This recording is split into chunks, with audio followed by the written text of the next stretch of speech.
Thanks for coming today. Clearly disappointed as a whole team is in the outcome of our game on Saturday night, and more importantly, some of the things that we did to ourselves in that game to maybe contribute to the outcome of that game. Certainly, Temple's a really good football team, and I expect them to be competing down to the end here in our conference to be one of the better teams in our league, and potentially have a chance to win our conference. But thought we had too many unforced errors, too many, as I call, self-inflicted wounds in the game Saturday, with the penalties and fundamental breakdowns in certain areas. So our task this week is just to go back to work, and our main focus this week is on improvement. And how good could we get from the time we got on the field yesterday to the time the game starts on Saturday, so we can demonstrate on Saturday how much improved we are, and that we and put our best effort forward against a very good Cincinnati team. So we went back to work yesterday, a little bit of adjustments in our Monday schedule, which we have been talking about since last week, but we put into effect yesterday. We got a lot of good stuff out of a Monday, which ought to put us real ahead on a Tuesday practice. But the main focus this week in practice is Akron getting better. And certainly we have to do some things offense and defense and special teams wise to prepare schematically for Cincinnati. But before we can do that, we got to fix some of the things that we need to do better in the forms of tackling on defense, being in the right gaps on defense, pass protection breakdowns on offense, certain things like that, and some of our special teams coverage units, particularly kickoff coverage, that didn't have a good night. So we're going to go back to work on those. Our morale is good. I liked our team approach yesterday, and I feel like our team looks at themselves as a team that has a chance to be good.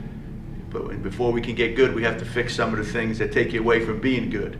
And I think we have a clear understanding of what those things are, and now we got to go back to work and correct those and fix those. Cincinnati's a very good football team, really impressed with their offense, their quarterback, their tailback, receivers, well coached, understand their system, big offensive line.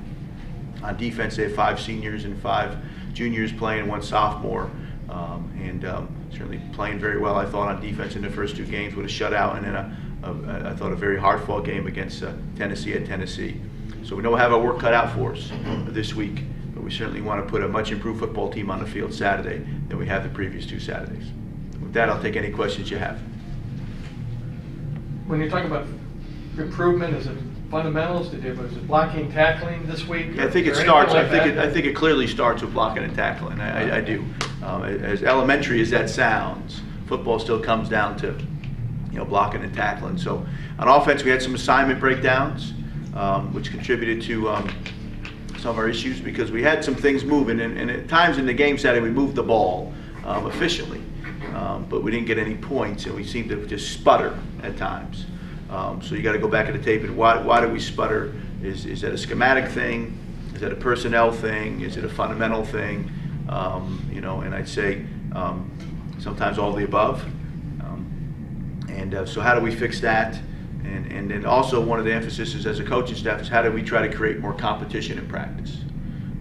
And so we started a little bit with that yesterday, but we'll be really diving into that today in full pads. We have to create more competition in practice, even though at times at some positions we have limited numbers.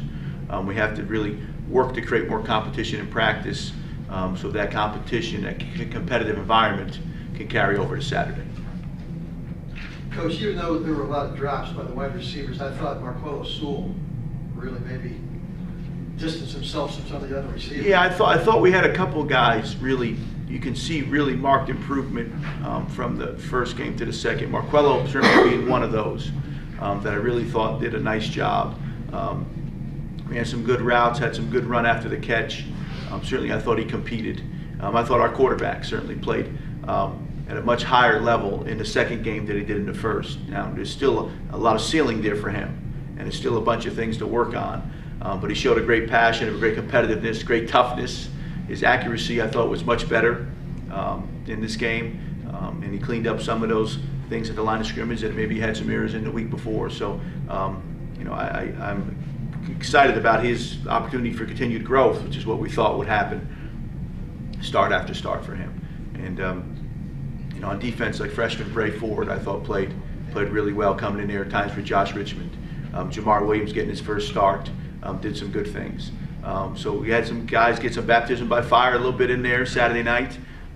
So there are some things we can take from those instances and build on those as we get into this week. But we have to make sure that the breakdowns we had, someone rushing for that many yards is certainly unacceptable.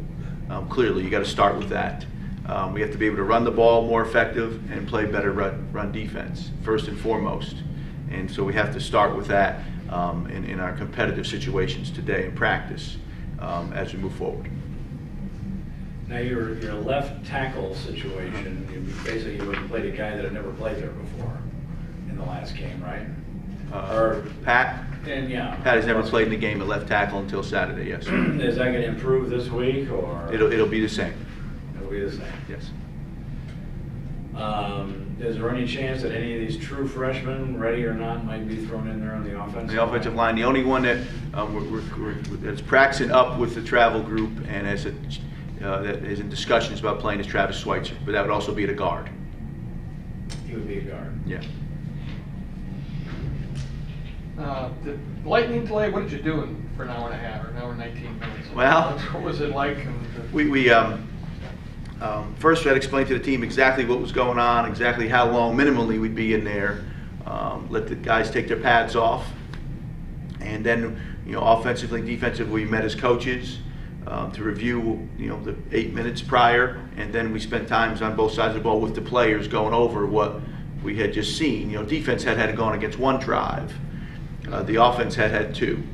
All right, so we had been able to review those plays and things of that nature. And at that time, really, I know from an offense perspective, Temple hadn't given us anything different.